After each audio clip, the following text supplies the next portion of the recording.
Well, hello everyone, and I'm coming back on. Like I said, I'm going to be back on YouTube for a little bit of sharing about gypsies.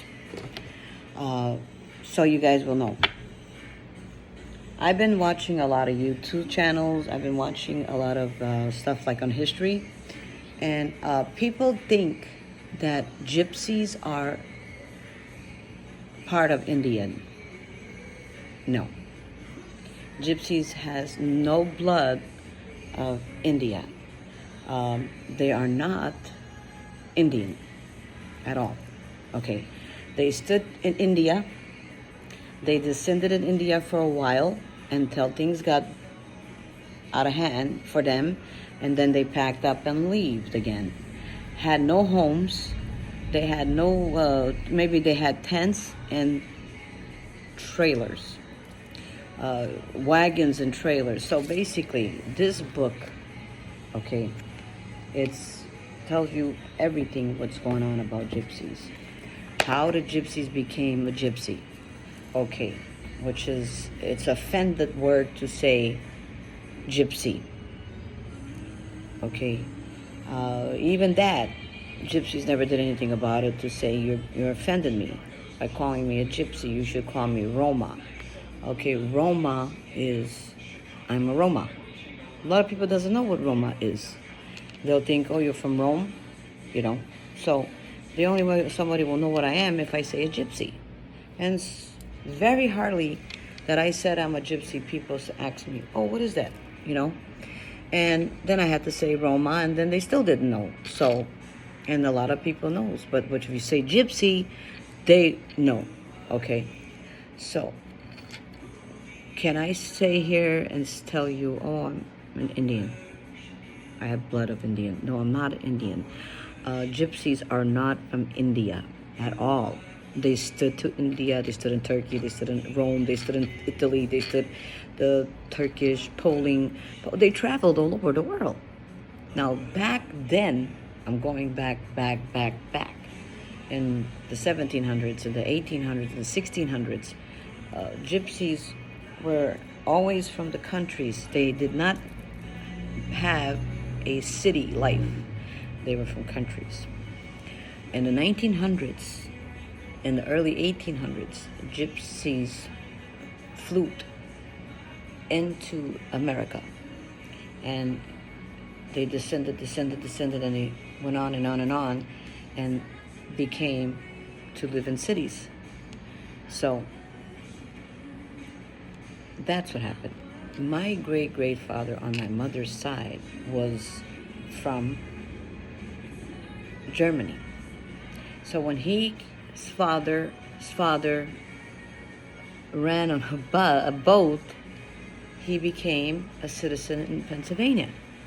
And then his son, which would be my grandfather, never had a traveling life. Doesn't know what is a traveling life. My mother didn't even know. Mama lived in a city life, and then when she married a gypsy, because I'm part Italian, she became a traveler for 12 years of her life until 1977 or 78.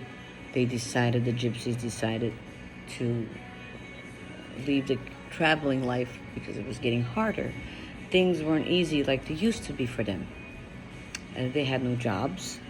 They had not one gypsy to say he's a doctor, a lawyer, works for the state, or nothing. There's nothing that I could say right here. It's not that I'm saying anything wrong about them, because they're my people.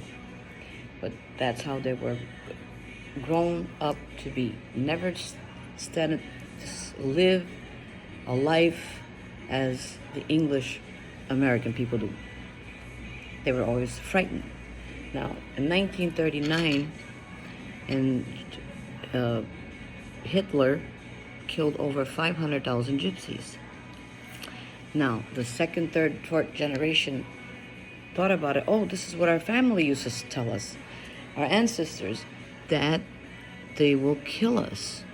So that's why they were scared to settle down and go to schools and become a football player or basketball player or anything, to have to do because they were living in fear.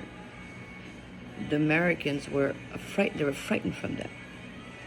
Right now, if they'll go get a job and they'll ask for a job to fix a house or whatever, they're still scared to do something. Yes, Gypsies has a bad reputation for stealing. Gypsies has a reputation for cheating, but everyone steals. There's nobody perfect. Okay, I'm not going sides for the Gypsies. I'm just saying the truth. Gypsies been traveling and traveling for many, many, many years until the 1900s. Like I said, they started to settle down. Now, they have their own cultures. Gypsy will not marry legally. It has to be an elder will go to this family and have permission to ask his daughter for his son. And then it's among them. It doesn't go to the state. It doesn't go to anyone, to the church. These days, a minister will come over where the wedding will be at, and he'll bless them, and that's it. Nothing to do with on paper. There is nothing to do. If a Gypsy woman and a Gypsy man decides to divorce each other, he just walks out, or she walks out, they settle among the Gypsies, and that's it. A lot of Gypsy women lose what they're supposed to get. A lot of Gypsy men loses what they get. But see, we don't have that. Oh, you can't see the child, or it's nothing like that. They're not connected with the state at all. At all. These days, a little bit they are, but they never will get married legally. Never will. That's the way they are. So, I really jumped on here to tell you about my book. Okay, it has in here about a lot of people doesn't even understand this book because things are straight out.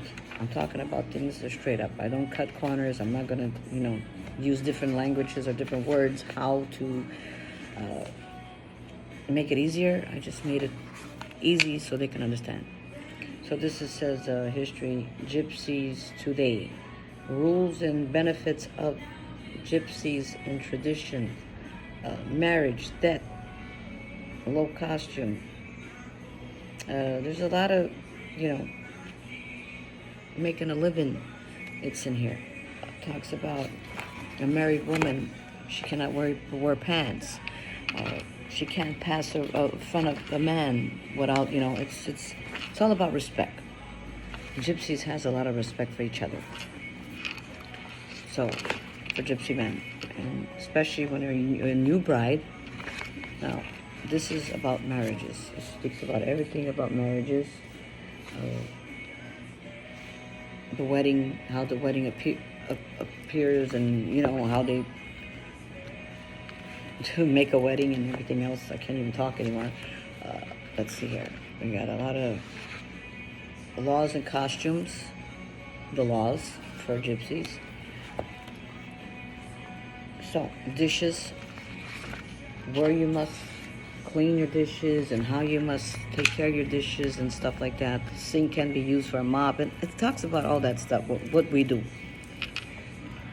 So the reason why I'm on this channel right now, to tell you guys that